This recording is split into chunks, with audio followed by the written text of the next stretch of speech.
ayat 22 sampai 33. Suara saya terdengar dengan jelas ya. Mari saya akan baca dan ibu bapak teman-teman sekalian bisa menyimaknya. Sesudah itu, Yesus segera memerintahkan murid-muridnya naik ke perahu dan mendahuluinya ke seberang. Sementara itu, ia menyuruh orang banyak pulang. Dan setelah orang banyak itu disuruhnya pulang, Yesus naik ke atas bukit untuk berdoa seorang diri. Ketika hari sudah malam, ia sendirian di situ. Perahu murid-muridnya sudah beberapa mil jauhnya dari pantai dan diombang-ambingkan gelombang karena angin sakal. Kira-kira jam 3 malam datanglah Yesus kepada mereka berjalan di atas air. Ketika murid-muridnya melihat dia berjalan di atas air, mereka terkejut dan berseru, "Itu hantu!" Lalu berteriak-teriak karena takut. Tetapi segera Yesus berkata kepada mereka, "Tenanglah, aku ini, jangan takut." Lalu Petrus berseru dan menjawab dia, "Tuhan, apabila engkau itu, suruhlah aku datang kepadamu berjalan di atas air." Kata Yesus, "Datanglah." Maka Petrus pun turun dari perahu dan berjalan di atas air mendapatkan Yesus. Tetapi ketika dirasanya tiupan angin, takutlah ia dan mulai tenggelam, lalu berteriak, "Tuhan, tolonglah aku." Segera Yesus mengulurkan tangannya, memegang dia dan berkata, "Hai orang yang kurang percaya, mengapa engkau bimbang?" Lalu mereka naik ke perahu dan angin pun redalah. Dan orang-orang yang ada di perahu menyembah dia, katanya, "Sesungguhnya engkau anak Allah." Demikianlah sabda Tuhan. Terpujilah Kristus. Bapak, Ibu, dan rekan-rekan yang dikasihi Tuhan Yesus, peristiwa ini sangat mengesan bagi saya, ya. Terutama adalah bahwa ada banyak pesan yang bisa kita petik dari perikop ini. Perikop ini menggambarkan juga hidup kita sehari-hari. Seringkali kita telah menyaksikan banyak mujizat Tuhan, tetapi kita kurang peka pada kehadiran Tuhan. Seperti para murid yang pada waktu itu mereka baru saja selesai menyaksikan bagaimana Yesus melakukan mujizat yang besar, yaitu memberi makan 5.000 orang. Dikisahkan dalam perikop sebelumnya. Mereka menjadi saksi mata, mereka terlibat di dalam mujizat itu. Baru beberapa jam mereka menyaksikan dan terlibat dalam peristiwa itu, tetapi pada beberapa jam kemudian mereka tidak peka bahwa itu Yesus yang melakukan mujizat. Tetapi yang ada di dalam pikiran dan benak mereka adalah hantu. Di dalam teori psikologi, seringkali kalau kita ada tes psikologi, itu yang dites itu adalah spontanitas kita. Kita secara spontan, apa yang kita pikirkan, apa yang kita ucapkan, ya, itu menggambarkan arah pandangan kita. Jadi kalau ketika kita melihat suatu peristiwa atau ya suatu kejadian, langsung kita di dalam ucapan kita mengatakan hantu, berarti sebenarnya hidup kita itu lebih terarah kepada hantu daripada Tuhan. Bapak, Ibu, dan teman-teman sekalian, peristiwa ini terjadi di pertengahan Injil Matius. Sehingga perkiraan saya, ini kira-kira para murid itu sudah mengikuti Yesus sekitar 1 sampai 1,5 tahun lamanya. Mereka sudah berjalan bersama Yesus, menyaksikan mujizat-mujizatnya, tinggal bersama Yesus, tetapi mereka belum kenal karakter Yesus. Mereka belum peka dengan Yesus. Mungkin juga demikian pada kita, ya. Kita mengikuti persekutuan doa, mungkin sudah ada yang lebih dari 3 tahun, 4 tahun, 5 tahun, ya. Tapi mungkin juga ada yang baru beberapa kali datang, ya. Tetapi meskipun kita sudah bertahun-tahun di dalam persekutuan doa itu, apakah kita sudah betul-betul mengenal karakter teman-teman kita? Terlebih sahabat sejati kita, yaitu Yesus, yang menjadi anggota persekutuan itu. Karena dia sudah mengatakan, di mana 2 atau 3 orang berkumpul di dalam namaku, di situ aku hadir.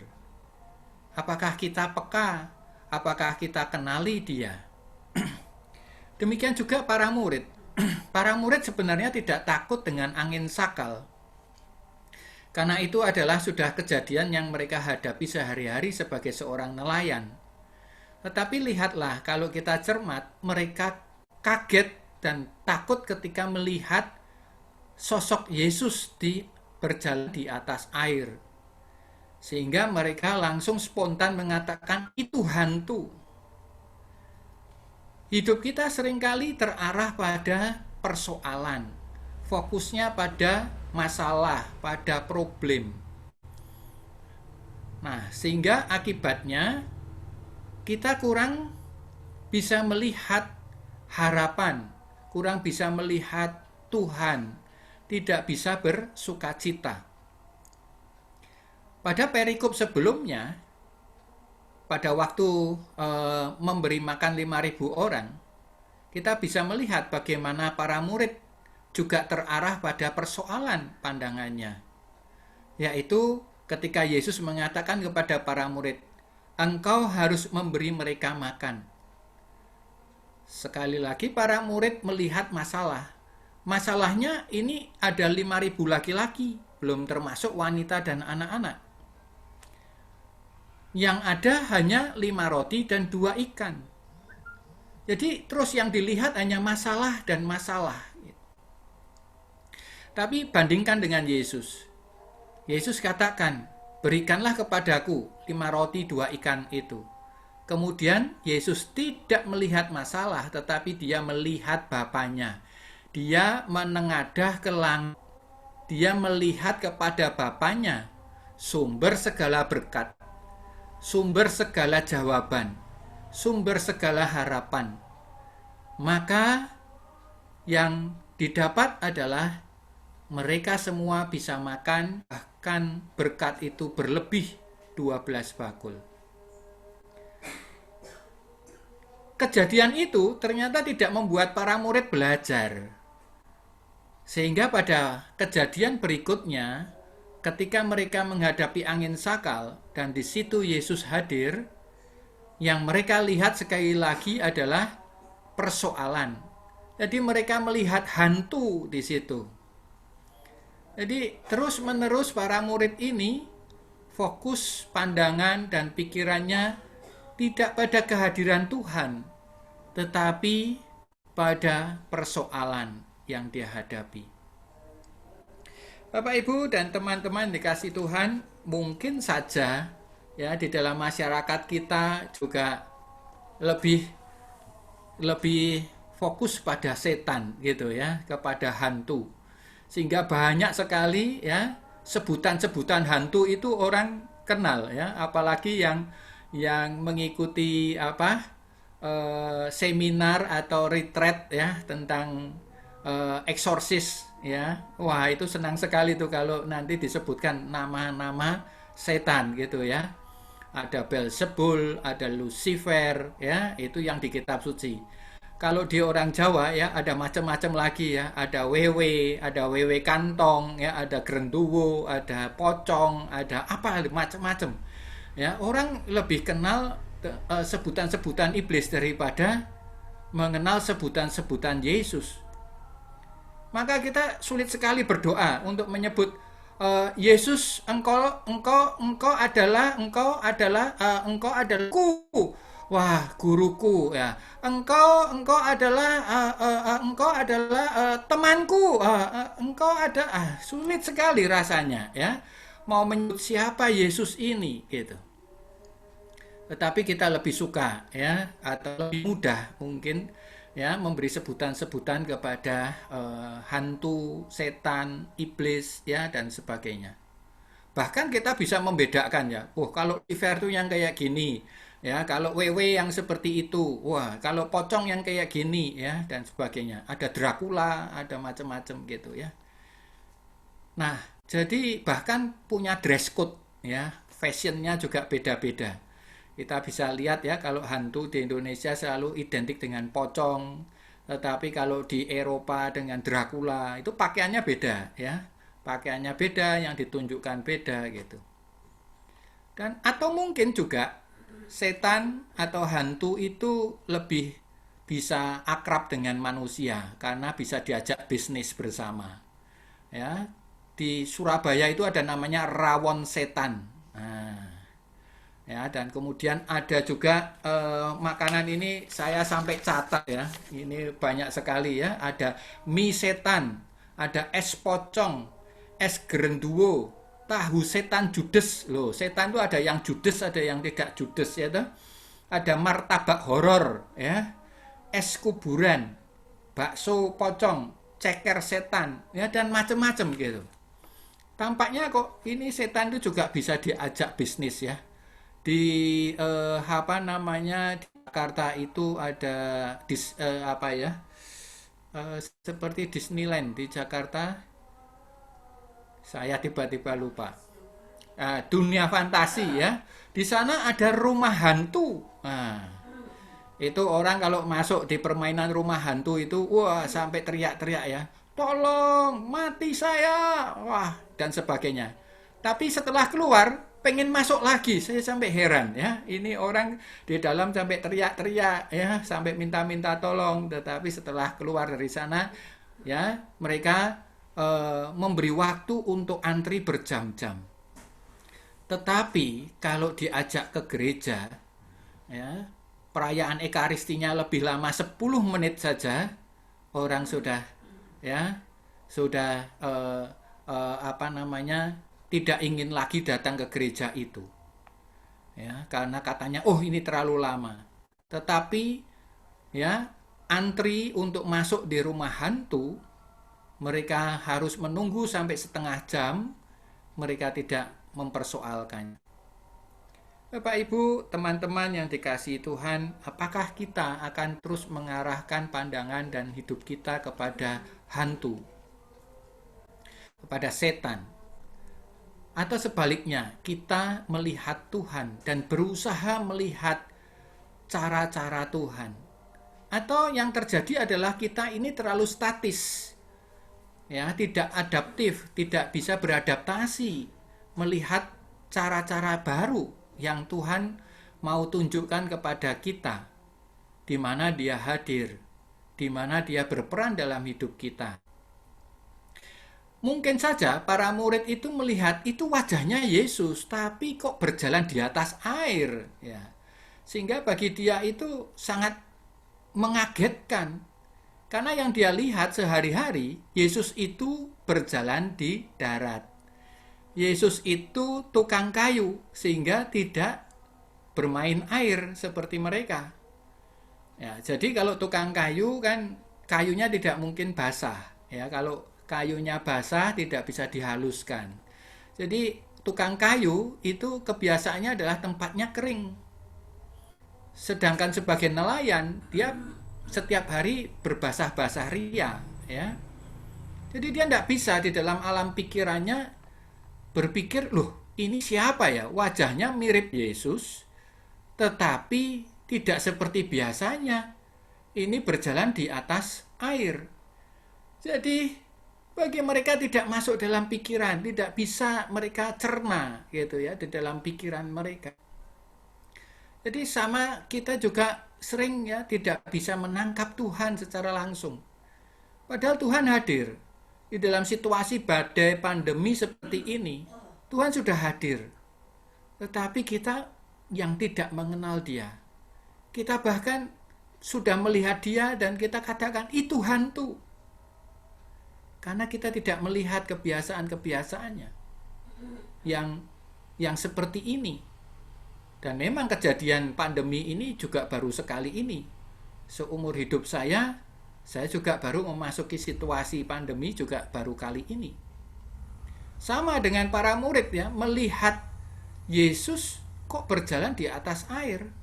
Yesus biasanya jalan di atas darat ya, dan tidak berbasah ria, tempatnya kering ya. Selain itu, Yesus itu mengatakan, bekerjalah waktu hari masih siang. Nah, berarti lantas ini siapa nih malam-malam seperti ini? Wajahnya mirip Yesus. Di situ menunjukkan bahwa para murid itu belum mempunyai kepekaan. Ya, coba kalau ditanya ya Pak Teddy ya, itu kalau Bu Yeni baru jalan di belakangnya aja nggak usah lihat sudah tahu kok ini langkahnya siapa. Nah, bisa membedakan ya langkahnya Bu Yeni atau langkahnya anaknya atau siapa yang berjalan di belakangnya, Pak Petrus atau siapa, bisa membedakan Pak Teddy. Karena apa? Punya kepekaan. Nah, apakah kita sudah sampai punya kepekaan seperti itu terhadap Yesus?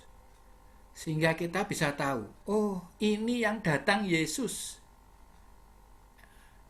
Para murid meskipun 1,5 tahun hidup bersama dengan Yesus, menyaksikan dan terlibat dalam mujizat-mujizatnya, tetapi mereka tidak peka bahwa itu Yesus.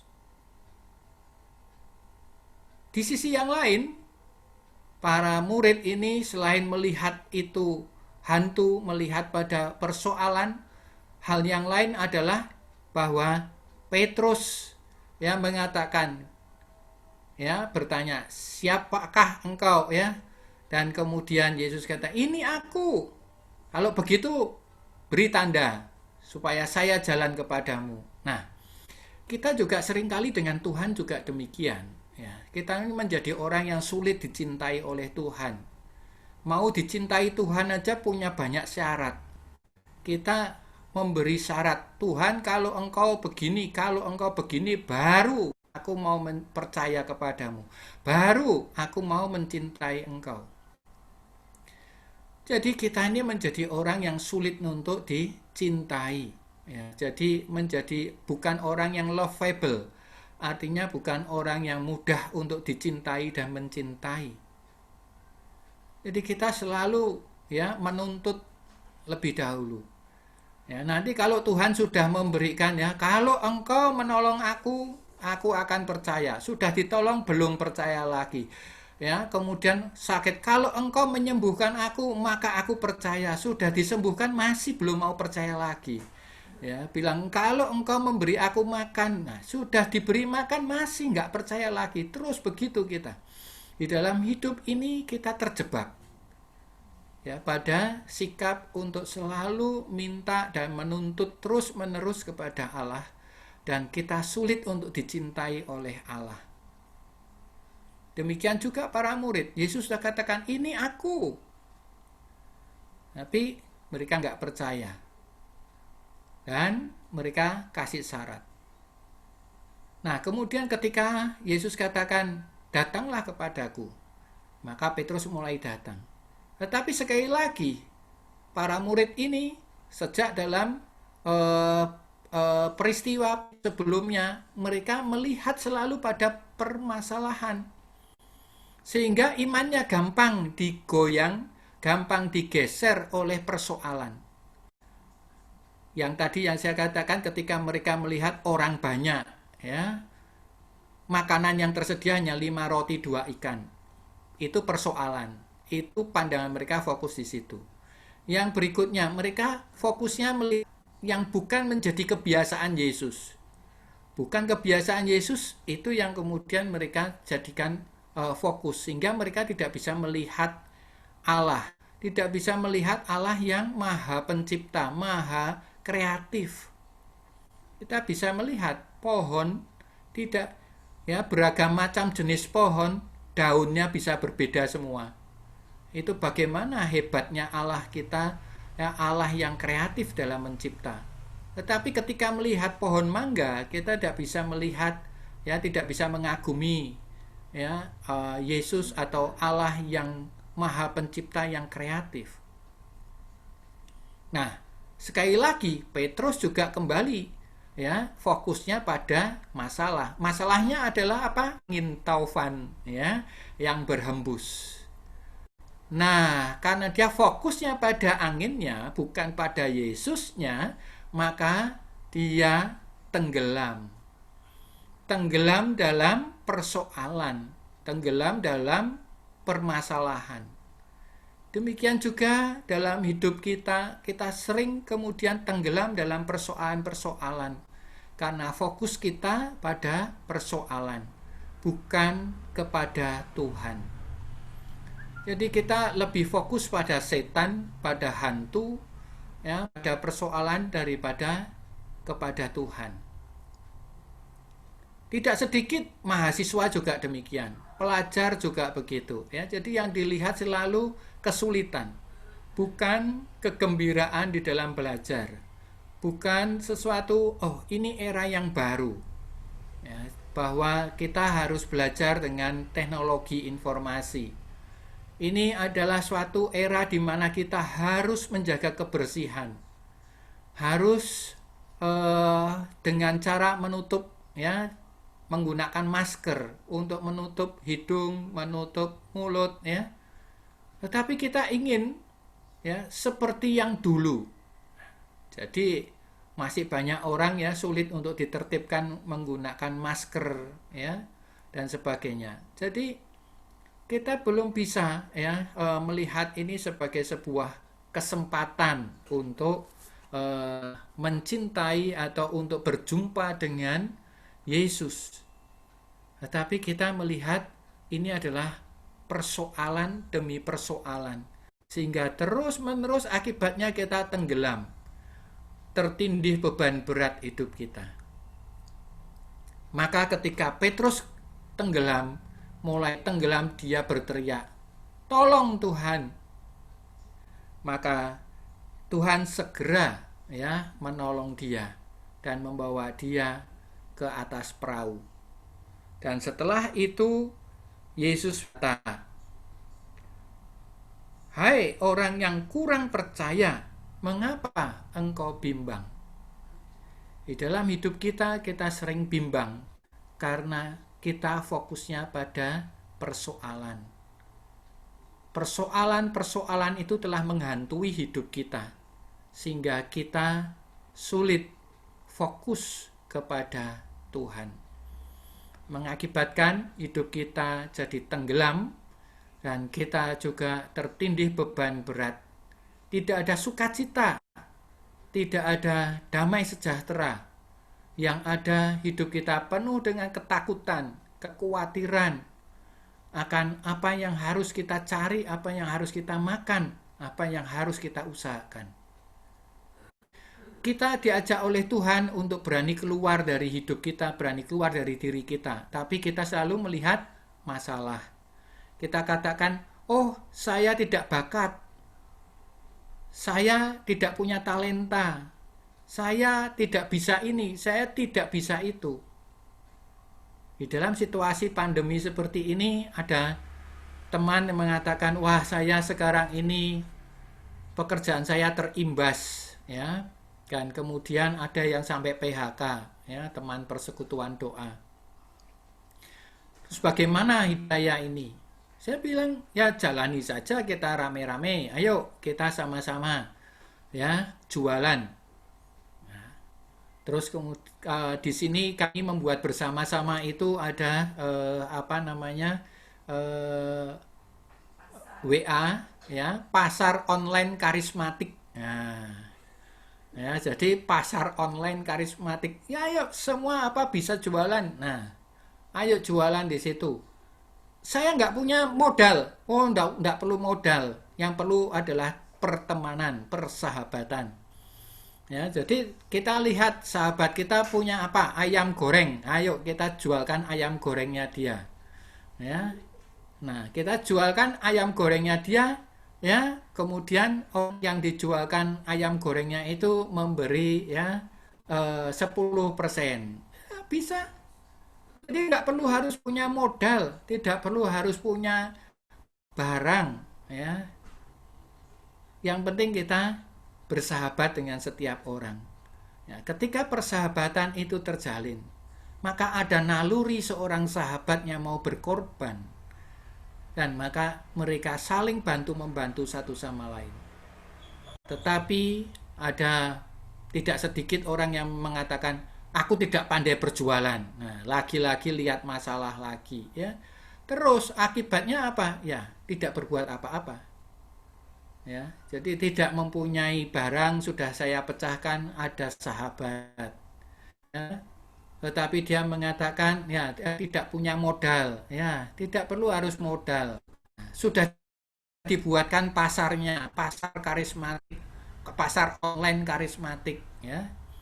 Pokoknya bisa WA saja sudah cukup, ya tahu bisa di situ. Nah, masih lagi lihat masalah. Nah, jadi hari-hari hidupnya hidup dengan persoalan. Dia ketika tangan Tuhan datang untuk menarik dia keluar dari persoalan, dia terus berkutat pada persoalan.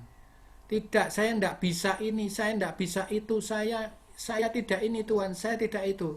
Tapi ketika Tuhan pergi meninggalkannya, berteriak, Tuhan tolong. Ya ini bagaimana mau ditolong tapi nggak mau, ya. Tetapi kalau Tuhan pergi menolong yang lain, yang ini berteriak minta tolong. Inilah hidup kita yang tergambar dari perikop ini. Semoga kita boleh belajar dari kehidupan para rasul ini dan kita tidak mengulang kesalahan yang terjadi. Tetapi kita sekarang mau membenahi hidup kita. Kita mau memfokuskan pandangan kita kepada Tuhan. Kita mau dekatkan hidup kita kepada Tuhan. Dan kita selalu mau mengarahkan pandangan kita kepada Tuhan. Di tengah-tengah situasi badai pandemi saat ini, Tuhan sudah hadir. Tuhan ada di depan kita. Kita sebut namanya Yesus, maka dia akan melakukan yang terbaik dalam hidup Anda dan saya. Kemuliaan kepada Allah Bapa, Putra, dan Roh Kudus, seperti pada permulaan, sekarang, selalu, dan sepanjang segala abad. Amin.